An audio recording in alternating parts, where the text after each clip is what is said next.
Hello friends, जय हिंद। This is Shweta. Welcome to my YouTube channel Gyan Kunj with Shweta में आपका स्वागत है। तो कैसे हो आप लोग? आशा करती हूँ कि आप लोग बहुत अच्छे होंगे, स्वस्थ होंगे। और अगर आप लोगों ने मेरा चैनल सब्सक्राइब नहीं किया होगा तो please like and subscribe my channel. तो फ्रेंड्स, पिछले वीडियो में मैं आप लोगों को सीटेट का जो ईवीएस का पेपर था वो मैं करवाई थी 2024 का। तो अभी मैं जो ये क्वेश्चन मैं करवाने वाली हूँ ये हिंदी से रहेगा। और पिछले सीरीज़ में मैं इस टाइम में सीरीज़ चला रही हूँ आप लोगों को सीटेट का प्रीवियस ईयर का सारे ही ईयर के क्वेश्चन मैं करवा रही हूँ। तो प्लीज़ मेरे वीडियोस को लाइक करिएगा, चैनल को सब्सक्राइब करिएगा। तो चलिए स्टार्ट करते हैं आज का वीडियो जो कि हिंदी से रहेगा। तो देखिए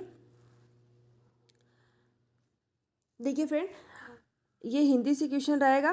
और पहला जो क्वेश्चन है वो देखिए गद्यांश दिया गया है। इसको आप लोगों को पूरा पढ़ के और फिर इसमें से जितने भी 91 से लेके 99 तक के जो बीच के प्रश्न हैं वो आप लोगों को करने होंगे।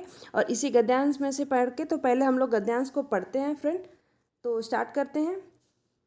देखिए गद्यांश में क्या दिया गया है कि अध्यात्म भी मन का राजा होने का मार्ग खोलता है। और अपने मन का राजा होना मतलब मन पर स्वयं का अंकुश रखना, उसकी चाल का निर्धारण करना, अपना लक्ष्य बनाना। और क्या है कि लक्ष्य प्राप्त करने के लिए प्रयत्न करना। अध्यात्म आपको अपने मन का राजा बनने की ओर ले जाता है। और यह स्थिति आपको विकारों से दूर रखता है, वैचारिक सुंदरता का वरदान देती है और बुराई के समक्ष कमजोर होने से, इसको हटा देते हैं।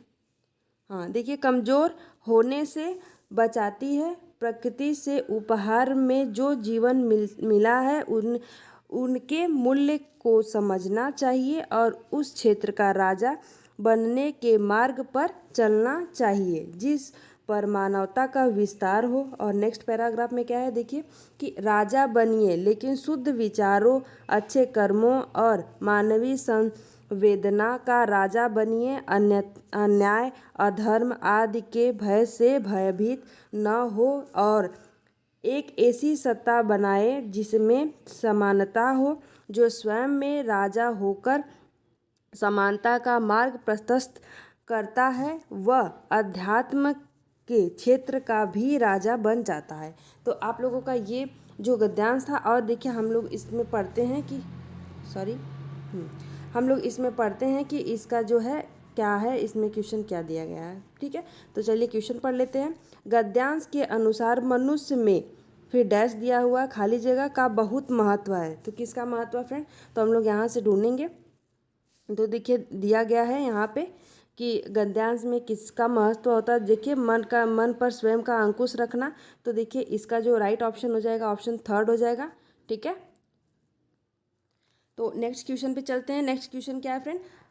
आध्यात्मिक होने का अर्थ है। देखिए आध्यात्मिक होने का क्या अर्थ है, आप लोग यहाँ देख सकते हैं। हम लोग पढ़े थे अभी कि आध्यात्मिक होने का अर्थ जो जैसे होता है कि देखिए विचारों की सुंदरता होनी चाहिए।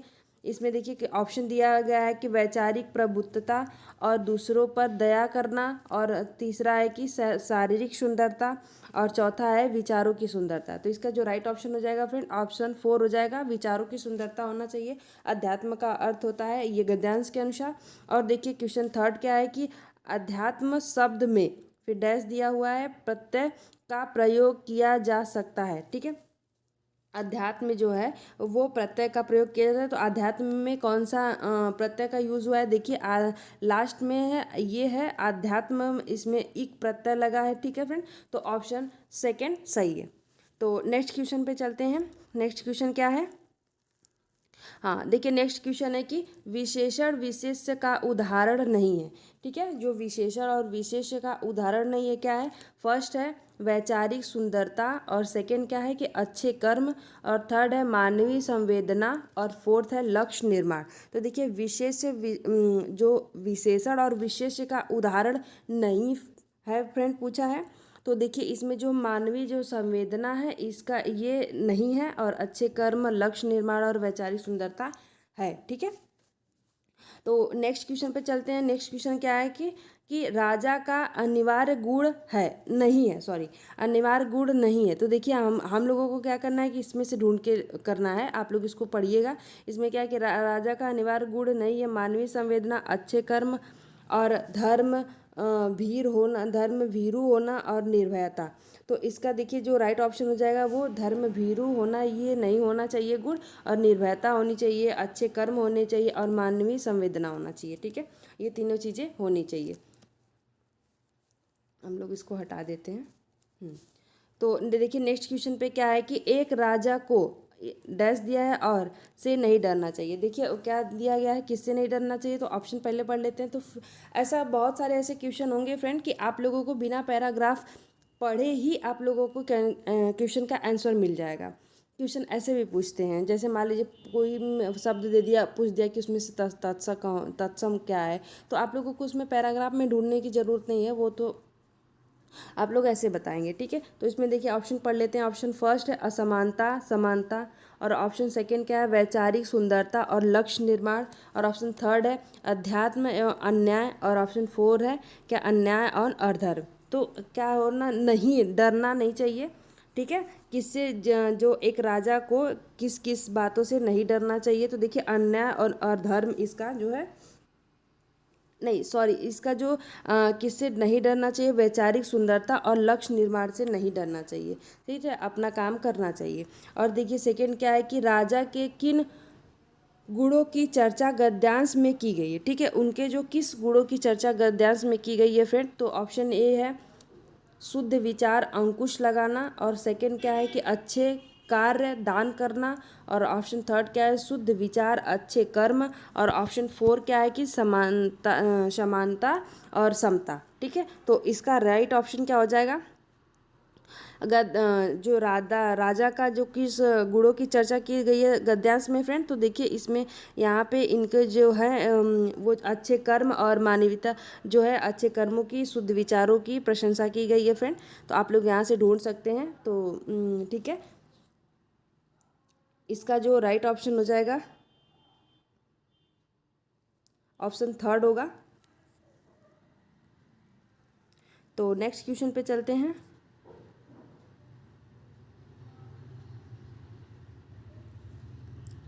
नेक्स्ट क्वेश्चन है फ्रेंड, राजा बनने के लिए की राह पर अग्रसर होना होगा। ठीक है, देश दिया किस राह पर अग्रसर होना पड़ेगा फ्रेंड। तो ऑप्शन ए है प्रगति, और ऑप्शन सेकंड है अध्यात्म, और ऑप्शन थर्ड है सत्य, और ऑप्शन फोर्थ है कल्याण। तो इसका राइट ऑप्शन क्या होगा, देखिए हम लोगों को पैराग्राफ के हिसाब से चलना होगा। तो ऑप्शन जो सेकंड है इसका राइट हो जाएगा, अध्यात्म के हिसाब से अग्रसर होना चाहिए।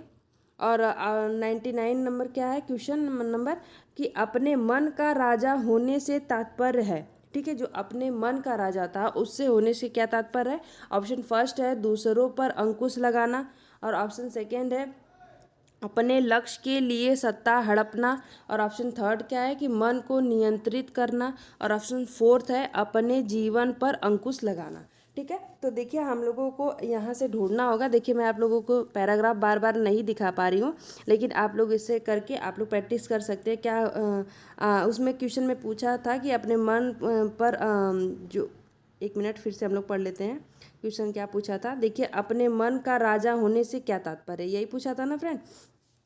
तो देखिए इसका जो राइट ऑप्शन हो जाएगा, तो इसमें से क्या देखिए यहाँ पे दिया गया है कि आध्यात्म भी मन का राजा होने का मार्ग खोलता है। अपने मन का राजा होना मतलब स्वयं पर अंकुश लगाना। तो देखिए अंकुश लगाना और एक नियम, देखिए यहाँ पे क्वेश्चन पूछा गया है, यहाँ पे ऑप्शन दिया गया है कि दूसरों पर अंकुश लगाना, तो ये अपने मन पे अंकुश लगाना ना फ्रेंड। तो देखिए तो इसमें जो राइट ऑप्शन हो जाएगा ऑप्शन थर्ड हो जाएगा, मन को नियंत्रित करना, अंकुश लगाना कि अपने मन को जो नियंत्रित करना। ठीक है,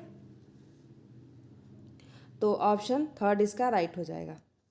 और यहाँ देखिए आप लोग इसमें कंफ्यूज मत होइएगा, जैसे इसमें देखिए और अपने जीवन पर अंकुश लगाना, तो जीवन और मन में दोनों में अंतर हो जाएगा। तो ऑप्शन थर्ड इसका राइट हो जाएगा। ठीक है, तो और देखिए नीचे क्वेश्चन दिया गया है, पहले हम इसको हटा लेते हैं। नीचे क्वेश्चन क्या दिया गया है कि नीचे भी देखिए नीचे दी गई कविता को पढ़कर प्रश्नों जैसे प्रश्न जो है 100 से लेके 105 के सबसे उचित विकल्प का चयन करें। ठीक है, तो जो एक क्वेश्चन नंबर 100 से लेकर के 105 तक आप लोगों को इसी पैराग्राफ में से पढ़ के आंसर देना है। तो आई होप कि आप लोगों को समझ में आ रहा होगा। जितने भी क्वेश्चन मैं करवा रही हूँ, देखिए ये पेपर ही मैं करवा रही हूँ आप लोगों का, जैसे ही हूबहू जैसे ही सीटेट का पेपर आता है वैसे ही मैं करवा रही हूँ। तो आप लोगों को इससे आइडिया लग सके कि नहीं कैसे पेपर आते हैं, नया पैटर्न में कैसे पैटर्न में आते हैं, इसी वजह से मैं ऐसे करवा रही हूँ।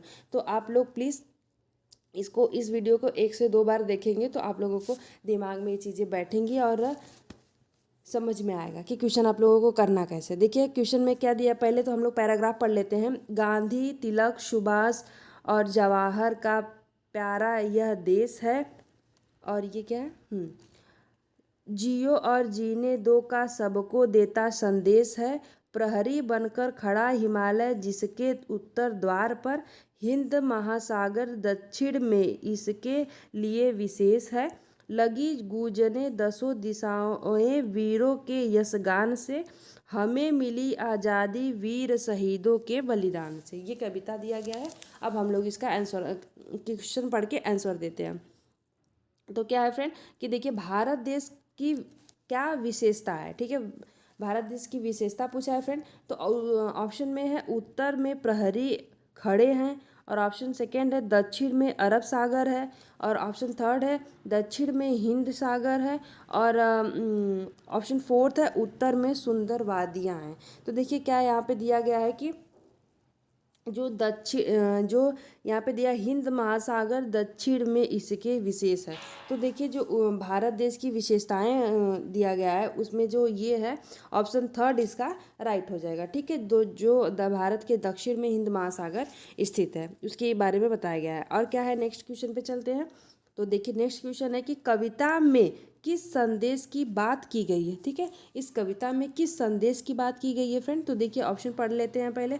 ऑप्शन ए है सुख के जीवन जियो, और ऑप्शन सेकंड है दूसरों को जीने दो, और ऑप्शन थर्ड है दुखों से घबराना नहीं, और ऑप्शन फोर्थ है जियो और जीने दो। तो देखिए इसका संदेश क्या है कि जियो और जीने दो का सबको देता संदेश है। ऑप्शन सेकेंड लाइन में आप लोग देखिए पैराग्राफ में लिखा हुआ है। तो इसमें क्या हो गया, जियो और जीने दो। ऑप्शन फोर्थ इसका राइट हो जाएगा। ठीक है, अब 101 क्वेश्चन नंबर का ऑप्शन नंबर फोर्थ राइट हो जाएगा। तो देखिए नेक्स्ट क्वेश्चन पे चलते हैं। देखिए नेक्स्ट क्वेश्चन है फ्रेंड कि हिमालय का संधि विच्छेद है। देखिए मैं आप लोगों को पिछले पिछले जो भी क्वेश्चन अभी मैं करवाई हूँ पैराग्राफ, उसमें भी मैं बताई थी कि ऐसा ज़रूरी नहीं है कि आप लोगों को सारे ही क्वेश्चन पैराग्राफ से ही आए। कुछ क्वेश्चन ऐसे भी आते हैं जैसे कि ये है, देखिए कि हिमालय का संधि विच्छेद है। तो इसमें से आप लोगों को पैराग्राफ में तो ये चीज़ें मिलेंगी ही नहीं उसमें, क्योंकि संधि विच्छेद पूछा है। तो इसमें आप लोगों को खुद से ही संधि विच्छेद जो लोग टॉपिक पढ़े होंगे वो लोग ये चीज़ें कर सकते हैं, और आप लोगों को ये टॉपिक पढ़ना भी इम्पॉर्टेंट है। तो देखिए क्या है, फर्स्ट में हिमा प्लस लय, और ऑप्शन सेकेंड है हिम प्लस आलय, और ऑप्शन थर्ड है हिम प्लस अलय, और ऑप्शन फोर्थ है हिमा प्लस अलय। तो इसका राइट ऑप्शन क्या हो जाएगा, देखिए संधि विच्छेद हो जाएगा हिमालय का, हिम प्लस आलय हो जाएगा, ऑप्शन सेकेंड इसका राइट हो जाएगा। तो चलते हैं नेक्स्ट क्वेश्चन पे। क्वेश्चन क्या है कि कविता में किन महापुरुषों का उल्लेख किया गया है। तो चंद्रशेखर आज़ाद का, और महात्मा गांधी, और ऑप्शन थर्ड है राजगुरु, और ऑप्शन फोर्थ है सुखदेव। आई होप मेरे हिसाब से कि सेकेंड ऑप्शन राइट है, क्योंकि इसमें चंद्रशेखर, देखिए तिलक, सुभाष का तो नाम नहीं दिया गया है चंद्र बोस जी का, और जवाहरलाल नेहरू भी नहीं है। देखिए राइट ऑप्शन इसका गांधी जी हैं इसमें। तो देखिए इसमें सेकंड ऑप्शन राइट हो जाएगा, महात्मा गांधी। ठीक है, और नेक्स्ट क्वेश्चन पे चलते हैं। नेक्स्ट क्वेश्चन क्या है कि कविता में किन वीरों के यशगान की बात की गई है। ठीक है, कविता में इस गद्यांश में किन वीरों की यशगान की बात की गई है फ्रेंड। तो ऑप्शन पढ़ लेते हैं। ऑप्शन ए है जिन्होंने शांति यात्रा का शुभारंभ किया, और ऑप्शन सेकेंड है जिन्होंने देश की स्वतंत्रता के लिए जीवन दिया, और ऑप्शन थर्ड है जिन्होंने दूसरों के सुख की प्रार्थना की, और ऑप्शन फोर्थ है जिन्होंने दसों दिशाओं का भ्रमण किया। तो देखिए यहाँ पे कविता में किस यशगान की बात की गई है फ्रेंड। देखिए, लगी गूंजने दसों दिशाएं वीरों के यशगान से। ठीक है, तो यहाँ पे ऑप्शन है इसमें कि देखो, दसों दिशाएं भ्रमण किया, और यहाँ पे क्या है कि इसका जो राइट ऑप्शन देखिए हो जाएगा फ्रेंड, ऑप्शन सेकंड हो जाएगा, जिन्होंने देश की स्वतंत्रता के लिए जीवन दिया। ठीक है, उन्हीं का यशगान हो रहा है। और देखिए नेक्स्ट क्वेश्चन पे क्या है, नेक्स्ट क्वेश्चन है फ्रेंड कि वीर का बहुवचन रूप है। ठीक है, जो वीर का बहुवचन रूप क्या होगा, तो वीरो होगा, या फिर वीर होगा, या फिर वीरा होगा, या फिर वीरांगना होगा। देखिए इसका जो राइट ऑप्शन है, ऑप्शन वीर फर्स्ट हो जाएगा, वीरो होगा। ठीक है, वीर का बहुवचन। तो नेक्स्ट क्वेश्चन पे चलते हैं। नेक्स्ट क्वेश्चन है फ्रेंड कि किसी टॉपिक पर मानस मंथन करने के बाद भी एक बालिका अपने आप से अनुच्छेद नहीं लिख पा रही है, हालांकि वह वयस्क या सहपाठी के मार्गदर्शन में लिख लेती है।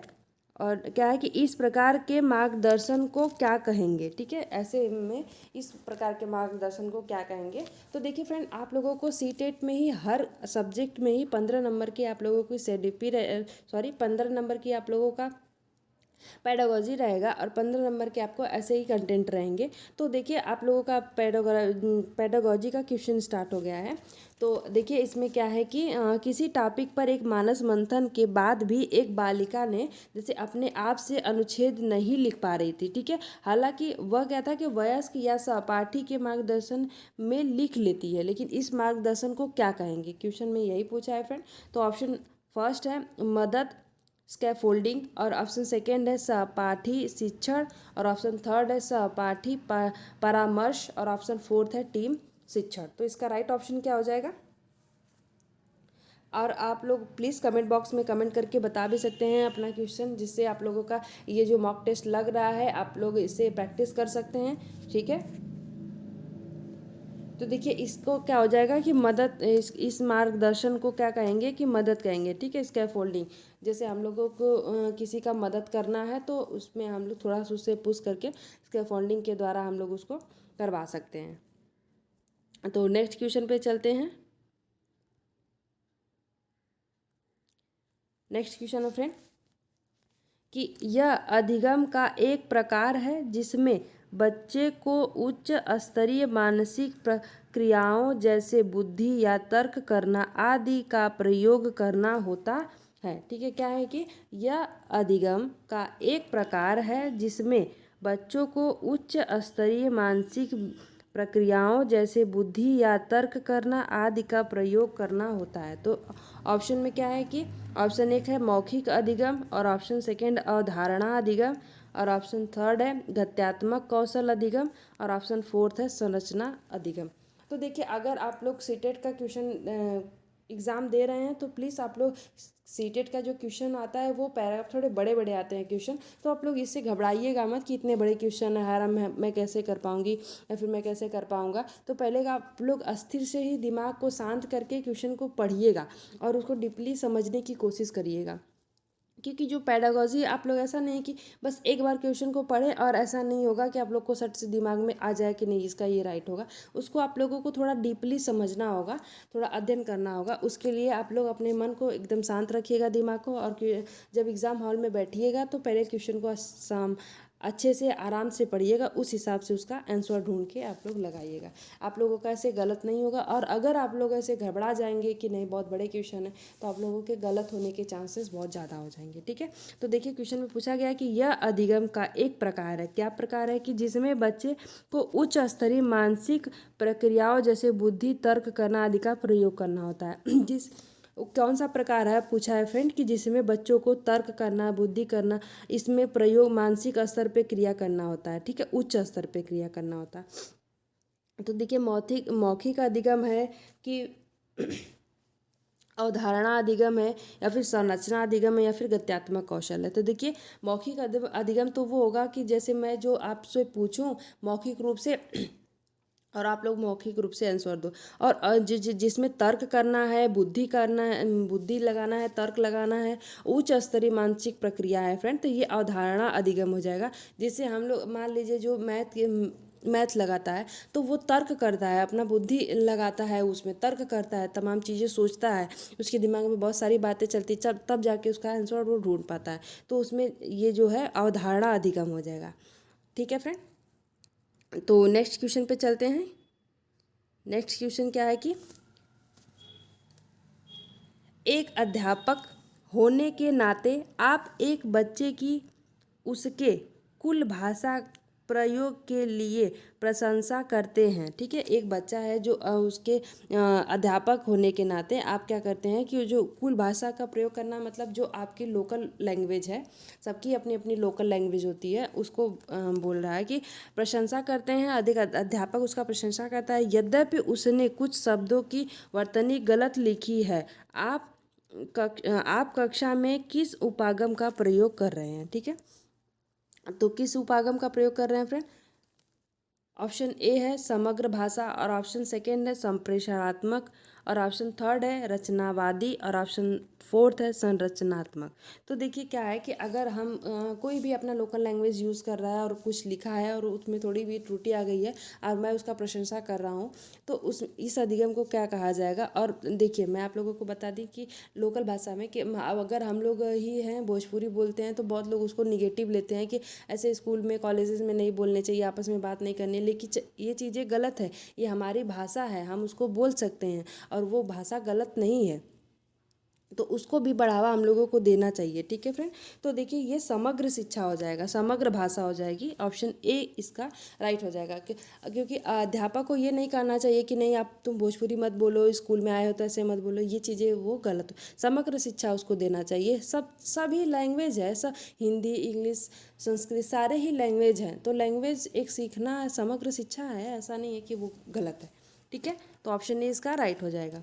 तो नेक्स्ट क्वेश्चन क्या है? नेक्स्ट क्वेश्चन है कि आप हिंदी भाषी अध्यापक हैं। ठीक है, अगर कोई अध्यापक है वो हिंदी भाषी है और आपकी नियुक्ति पंजाब के किसी प्राथमिक विद्यालय में होती है। ठीक है, एक कोई भी हिंदी का टीचर है या फिर हमारा जो लोकल भाषा है वो हिंदी है और हमारा जो नियुक्ति हो गया है वो प्राथमिक विद्यालय पंजाब में हो गया है। तो अब चूंकि आप स्थानीय भाषा नहीं जानते तो आपको क्या करना चाहिए? तो मान लीजिए हमारा जो नियुक्ति हो गया है वो पंजाब में हो गया है और क्वेश्चन में क्या पूछा है कि और वहाँ के मुझे पंजाबी लोकल लैंग्वेज नहीं आती है तो मुझे क्या करना चाहिए कक्षा में। तो ऑप्शन में दिया गया है फ्रेंड, हाँ आइए हम लोग पढ़ते हैं। ऑप्शन फर्स्ट में क्या है कि किसी हिंदी क्षेत्र में स्थानांतरण के लिए आवेदन कर देना चाहिए। ठीक है, किसी भी हिंदी क्षेत्र में है जहाँ पे हिंदी भाषा बोली जाती है या फिर पढ़ाया जाता है, वहाँ पे मुझे जो स्थानांतरण के लिए मुझे आवेदन कर देना चाहिए। ठीक है, तो और सेकंड में क्या है कि बच्चों को बच्चों की भाषा को एक संसाधन के रूप में इस्तेमाल करना चाहिए और शिक्षण प्रारंभ करना चाहिए। और ऑप्शन थर्ड क्या है कि अंग्रेजी में संप्रेषण करना चाहिए।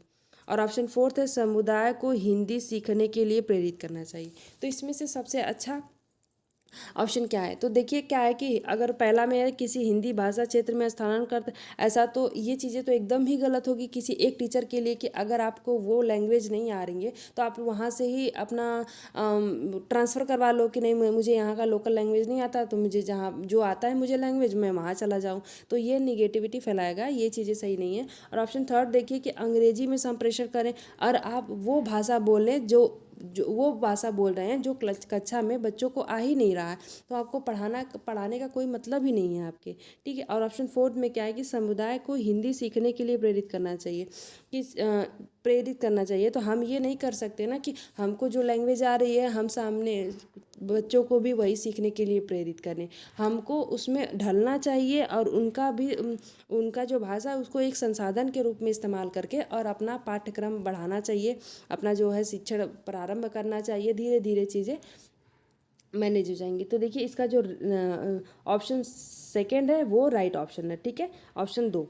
तो ऐसे ही आप लोगों को पेडागोजी का जो क्वेश्चन आता है वो सॉल्व करना पड़ेगा। पेडागोजी का क्वेश्चन अच्छा होता है, बस आप उसको अगर थोड़ा समझे तो वो बहुत अच्छा ही क्वेश्चन पेडागोजी का मेरे हिसाब से लगता है। तो देखिए क्वेश्चन नेक्स्ट क्या है कि किसी पाठ्य सामग्री से विशिष्ट सूचना निकालने के उद्देश्य से गहन पूर्वक या गहराई से उस पाठ्य सामग्री को पढ़ने का कौशल का बोध है। क्या है? वैश्विक स्थानीय, निष्कर्षात्मक और मूल्यांकन परक। तो देखिए किसी भी जो पाठ्य सामग्री है, ठीक है, उसे विशिष्ट सूचना निकालने के लिए, कुछ भी उसमें से सूचना निकालने के लिए हम अगर उसको बहुत गहन पूर्वक पढ़ रहे हैं, बहुत ही गहराई से उस पाठ्य सामग्री को पढ़ने का जो कौशल कहलाएगा वो क्या कहलाएगा, स्थानीय तो कहलाएगा नहीं। और वैश्विक, देखिए इसका जो राइट ऑप्शन है वो निष्कर्षात्मक होगा। तो उसमें से हम लोग निष्कर्ष निकालेंगे कि इसमें से हम लोगों को जो है विशिष्ट सूचना निकालना है, तो निष्कर्ष निकालना है, तो ऑप्शन थर्ड इसका राइट हो जाएगा। ठीक है फ्रेंड, तो आई होप कि आप लोगों को ये वीडियो अच्छा लग रहा होगा। तो प्लीज़ वीडियो को लाइक करिएगा, चैनल को सब्सक्राइब करिएगा।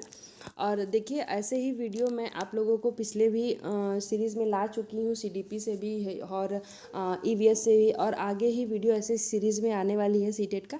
तो प्लीज़ वीडियो पे आप लोग बने रहिएगा चैनल पे। जो लोग भी सीटेट की तैयारी कर रहे हैं उनका बेस्ट पैकेज के रूप में मैं आप लोगों को बोल सकती हूँ कि मैं आप लोगों को सारे क्वेश्चन करवाऊँगी प्रैक्टिस सेट, ये भी प्रीवियस ईयर का है। और अगर आप लोगों का जो सीटेट का प्रीवियस ईयर तैयार हो गया है, तो मेरे हिसाब से आप लोगों का 80% जो है वो एग्ज़ाम का प्रिपरेशन तैयार हो गया है। क्योंकि सीटेट में क्या होता है कि अक्सर ही क्वेश्चन प्रीवियस ईयर से ही बेस पे बनते हैं। ठीक है, तो देखिए नेक्स्ट क्वेश्चन पे चलते हैं। नेक्स्ट क्वेश्चन क्या है कि भाषा अधिगम में निदानात्मक परीक्षण का उद्देश्य क्या है। तो जो भाषा से अधिगम है उसमें निदानात्मक परीक्षण का उद्देश्य क्या है फ्रेंड। ठीक है, ऑप्शन पढ़ लेते हैं। ऑप्शन ए है योगात्मक आकलन के लिए योजना एवं प्रश्न बनाना। और ऑप्शन सेकंड क्या है कि अभिभावक शिक्षक बैठक में अभिभावकों को सूचित करना और ध्यान देने के लिए कहना। और ऑप्शन थर्ड क्या है कि बच्चों की समझ में रह गए अंतरों को जानना और उपचारात्मक कदम उठाना। और ऑप्शन फोर्थ क्या है कि विद्यार्थियों के प्रगति रिपोर्ट कार्ड में प्राप्त फल लिखना। ठीक है, तो इसका राइट ऑप्शन क्या होगा। तो देखिए भाषा अधिगम में निदानात्मक परीक्षण का उद्देश्य क्या होता है। तो देखिए जो भाषा शिक्षण में जो निदानात्मक परीक्षण का जो उद्देश्य होता है फ्रेंड, ऑप्शन थर्ड इसका राइट हो जाएगा। बच्चों की समझ में रह गए अंतरों को जानना और उपचार करना। ठीक है, उसको कितना आ रहा है कितना नहीं आ रहा है, तो उसका हम लोग उपचारात्मक कदम उठाना चाहिए। ठीक है, निदानात्मक परीक्षण का उद्देश्य यही होता है, उसका निदान करना चाहिए किसी भी समस्या का।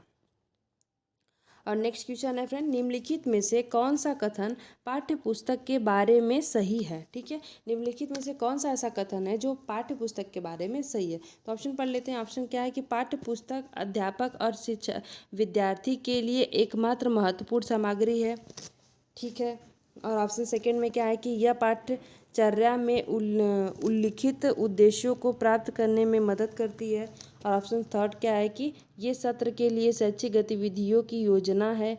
और ऑप्शन फोर्थ है कि पाठ्य पुस्तक का स्थान कोई दूसरा नहीं ले सकता। ये तो सरासर गलत है कि ऐसा कुछ नहीं है। पाठ्यक्रम देखिए क्या है कि पाठ्य जो चर्या है उसमें उल्लिखित जो उद्देश्य हैं उनको जो प्राप्त करने में वो मदद करता है, एक डायरेक्शन दिखाता है कि नहीं हमारा ये पाठ्यक्रम है तो इस हिसाब से हमको पढ़ाई करनी है, आगे कंटिन्यू करना है। बस एक वो जरिया है, एक सामग्री है। ठीक है, तो ऑप्शन सेकंड इसका राइट हो जाएगा। तो नेक्स्ट क्वेश्चन पे चलते हैं, क्वेश्चन नंबर 113 पे। तो क्वेश्चन नंबर 113 फ्रेंड, निम्नलिखित में से कौन सा कक्षाई अभ्यास विद्यार्थियों में मौखिक भाषा के विकास में मदद करेगा। ठीक है, कौन सा ऐसा जो कक्षाई अभ्यास है जो विद्यार्थियों को मौखिक मीन समझ रहे हैं आप, जो मुंह से बोलना मौखिक होता है, जो लिखित नहीं होता, तो मौखिक रूप से विकास में मदद करेगा। कौन सा करेगा, ऑप्शन पढ़ लेते हैं। तो ऑप्शन है, ऑप्शन फर्स्ट है अध्यापक के साथ पाठ्य सामग्री का समवेत पठन। और ऑप्शन सेकंड क्या है कि कविता को कंठस्थ कर लेने के लिए कविता का समवेत गायन। और ऑप्शन थर्ड क्या है कि रोल प्ले में भाग लेना। और ऑप्शन फोर्थ क्या है कि नए या अपचरित शब्दों से के सही उदाहरण का अभ्यास करना। तो इसका राइट ऑप्शन क्या होगा। और प्लीज़ आप लोग कमेंट बॉक्स में भी बताइएगा कि राइट ऑप्शन इसका क्या होगा। और ऐसे आप लोगों का जो है वो अभ्यास होगा आप लोगों का, और ज्ञान बढ़ेगा और चीज़ें आप लोगों को भी समझ में आएंगी। कॉन्फिडेंट लेवल आपका बढ़ेगा कि नहीं, मेरा इतने 30 क्वेश्चन में से कितना राइट हो रहा है। ये चीज़ें भी आप एक नोट पेपर पे कॉपी पे नोट करते रहिए कि मेरा कितना क्वेश्चन राइट हो रहा है।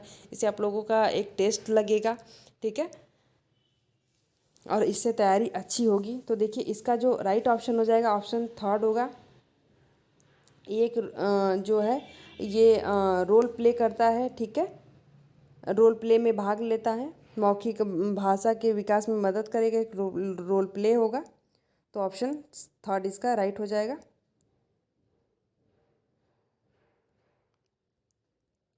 सॉरी, नीचे चला गया।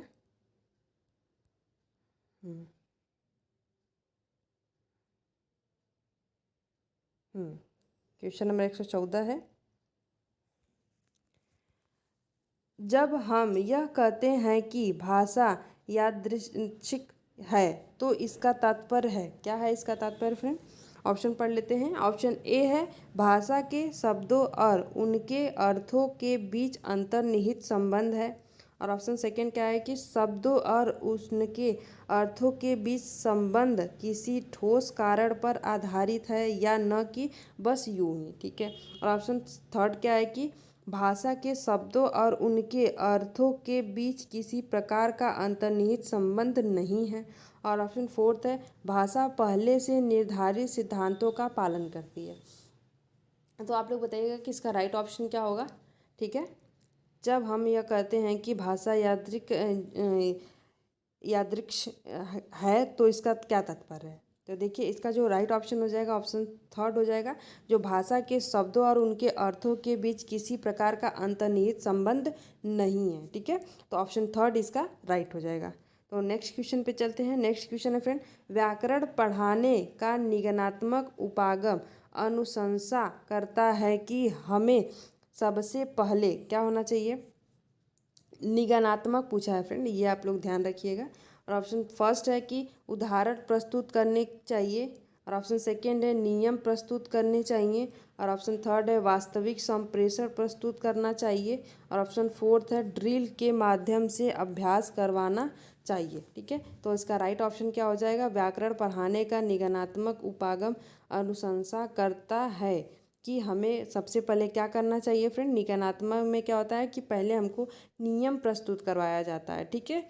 तो ऑप्शन सेकंड इसका राइट हो जाएगा, नियम प्रस्तुत कराने चाहिए। आप लोग पढ़े होंगे कि निगनात्मक और आगमनात्मक में, आगमनात्मक जो होता है उसमें पहले आगमन विधि और निगमन विधि ये पढ़े होंगे, उसी हिसाब से है। आगमन विधि में पहले हम लोग उदाहरण बताते हैं फिर नियम बताते हैं, और इसमें नियम निगनात्मक विधि में क्या होता है कि पहले हम लोग नियम बताते हैं फिर उदाहरण बताते हैं। ये आप लोग मतलब याद करके रखिएगा क्योंकि इससे क्वेश्चन आते हैं। तो नेक्स्ट क्वेश्चन क्या है? नेक्स्ट क्वेश्चन है कि डैश है फिर तथ्यों से कहीं आगे जाकर अनुमान लगाने का तरीका है, ठीक है। जो पहले तो डैश है फिर तथ्यों से कहीं आगे जाकर अनुमान लगाने का तरीका है। तो क्या है फ्रेंड? ऑप्शन एक है व्याख्या करना, और ऑप्शन सेकंड है विश्लेषण करना, और ऑप्शन थर्ड है निष्कर्ष निकालना, और ऑप्शन फोर है पाठ्य सामग्री का विस्तार करना। तो देखिए इसका जो राइट ऑप्शन हो जाएगा 116 का ऑप्शन थर्ड है निष्कर्ष निकालना, तथ्यों से कहीं आगे जाकर अनुमान लगाने का तरीका है, ठीक है। तो ऑप्शन थर्ड इसका राइट हो जाएगा। तो नेक्स्ट क्वेश्चन पे चलते हैं। नेक्स्ट क्वेश्चन है फ्रेंड, एक भाषा अध्यापक को चाहिए कि वह शिक्षार्थियों को स्वच्छंद लेखन के लिए प्रोत्साहित करे, क्योंकि स्वच्छंद लेखन का शिक्षार्थियों के लिए लाभ है, ठीक है। एक भाषा अध्यापक को चाहिए कि वह शिक्षार्थियों को स्वच्छंद लेखन के लिए प्रोत्साहित करे, क्योंकि स्वच्छंद लेखन का शिक्षार्थियों के लिए लाभ है। क्या लाभ है? ऑप्शन फर्स्ट है यह शिक्षार्थियों को प्रवाह के साथ और रचनात्मक तरीके से लिखने के लिए प्रोत्साहित करता है। और ऑप्शन सेकंड है कि जो शिक्षार्थी हैं लिखने के स्वतंत्र हैं और लिखने के लिए स्वतंत्र हैं। ऑप्शन थर्ड है शिक्षार्थी यह महसूस नहीं करते हैं कि उन्हें कुछ अधिक या एक एकदम सटीक लिखना है। और ऑप्शन 4 क्या है कि शिक्षार्थी अपनी प्रथम भाषा के लिए भाषा के लिखित स्वरूप के गुण धर्म समावेशित कर सकते हैं। ठीक है, तो इसका राइट ऑप्शन क्या होगा, देखिए, जो यह शिक्षार्थियों को प्रवाह के साथ रचनात्मक तरीके से लिखने के लिए प्रोत्साहित करता है। ठीक है, ऑप्शन फर्स्ट इसका राइट हो जाएगा। तो नेक्स्ट क्वेश्चन है फ्रेंड, नेक्स्ट क्वेश्चन है कि आप कक्षा 5 के अध्यापक हैं। ठीक है, आपने विद्यार्थियों को पाठ्य सामग्री अच्छी तरह से पढ़ने के लिए कहा है। उसके बाद आप संदर्भ और प्रसंग को ध्यान में रखते हुए प्रश्नों के उत्तर देने के लिए कहते हैं। इस प्रक्रिया के द्वारा आप विद्यार्थियों को किस तरह के पठन के लिए प्रोत्साहित कर रहे हैं। ठीक है, क्या है कि आप कक्षा 5 के अध्यापक हैं, आपने विद्यार्थियों को पाठ्य सामग्री अच्छी तरह पढ़ने के लिए कहा है। ठीक है, और उसके बाद आप संदर्भ और प्रसंग को ध्यान से रखते हुए प्रश्नों के उत्तर देने के लिए कहते हैं। इस प्रक्रिया के द्वारा आप विद्यार्थियों को किस तरह के पठन के लिए प्रोत्साहित कर रहे हैं। किस तरह के पठन के लिए प्रोत्साहित कर रहे हैं फ्रेंड, तो देखिए, ऑप्शन ए है विस्तृत पठन, और ऑप्शन सेकंड है बारीकी से पठन, और ऑप्शन थर्ड है सरसरी और तौर पर पठन, और ऑप्शन फोर्थ है गहन पठन। तो जब हम उसको अच्छी तरह सामग्री दे रहे हैं, सामग्री की अच्छी तरह पढ़ने के लिए कहते हैं, उसके बाद उसको संदर्भ और प्रसंग को ध्यान से रखते हैं और उसके उत्तर प्रश्न करते हैं, फिर उसके जो है पठन को क्या प्रोत्साहित करते हैं, तो देखिए गहन पठन को कहा जाता है। इसको गहन पठन कहा जाएगा कि हम गहन पठन उसको करने के लिए कह रहे हैं। तो नेक्स्ट क्वेश्चन है कि भाषा अर्जन केवल तभी घटित होता है जब, ऑप्शन ए है बच्चों को व्याकरण के नियम सिखाए जाएं, और ऑप्शन सेकेंड है बच्चों को अनुवाद करने का अभ्यास करवाया जाए, और ऑप्शन थर्ड है बच्चों को पठन के अवसर दिए जाएं, और ऑप्शन फोर्थ है बच्चों को भाषा का परिवेश एक्सपोजर दिया जाए। तो इसका राइट ऑप्शन क्या हो जाएगा, देखिए, बच्चों को भाषा परिवेश का एक्सपोजर दिया जाए। ठीक है, उसको एक्सपोज किया जाए, तभी वे अच्छे से भाषा अर्जन कर सकते हैं। तो ये स्वतंत्र छोड़ा जाए उनको। तो आज की वीडियो का लास्ट क्वेश्चन है फ्रेंड, क्वेश्चन 30 में, कि कक्षा में मातृभाषा को स्थान न देना किस विधि की विशेषता है। ठीक है, तो ऑप्शन ए है प्राकृतिक, और ऑप्शन बी है द्विभाषिक, और ऑप्शन थर्ड है श्रव्य भाषिक, और ऑप्शन फोर्थ है प्रत्यक्ष। तो इसका राइट ऑप्शन क्या होगा, तो देखिए, कक्षा में मातृभाषा को स्थान न देने की विधि को कहा जाता है प्रत्यक्ष। ठीक है, तो ऑप्शन इसका फोर्थ ऑप्शन राइट हो जाएगा। तो देखिए, ये आज के जो ये वीडियो का सॉरी आज के जो ये क्वेश्चन पेपर का है सीटेट का, तो इसमें से जो ये 30 क्वेश्चन है वो कंप्लीट हुए हिंदी के। ठीक है, और मैं पिछले वीडियो में ईवीएस के भी 30 क्वेश्चन करवाई थी। तो ये 2024 का जो पेपर है वो उसमें से तीनों सब्जेक्ट मैं करवा चुकी हूँ, और ऐसे भी क्वेश्चन, ऐसे ही प्रीवियस ईयर के क्वेश्चन मैं आप लोगों को लाऊंगी। तो प्लीज़ आप लोग मेरे प्लेलिस्ट को जाके ज़रूर चेक करिएगा, आप लोगों को हेल्पफुल होगा, हेल्पफुल वीडियो मैं डाली हूँ। तो अपना स्टडी करते रहिए और अपना ध्यान रखिए फ्रेंड। और चलिए मिलते हैं नेक्स्ट वीडियो में, नेक्स्ट जो ईयर के टॉपिक पे डिस्कस करेंगे क्वेश्चन पे। तो तब तक के लिए थैंक यू सो मच, और जय हिंद फ्रेंड।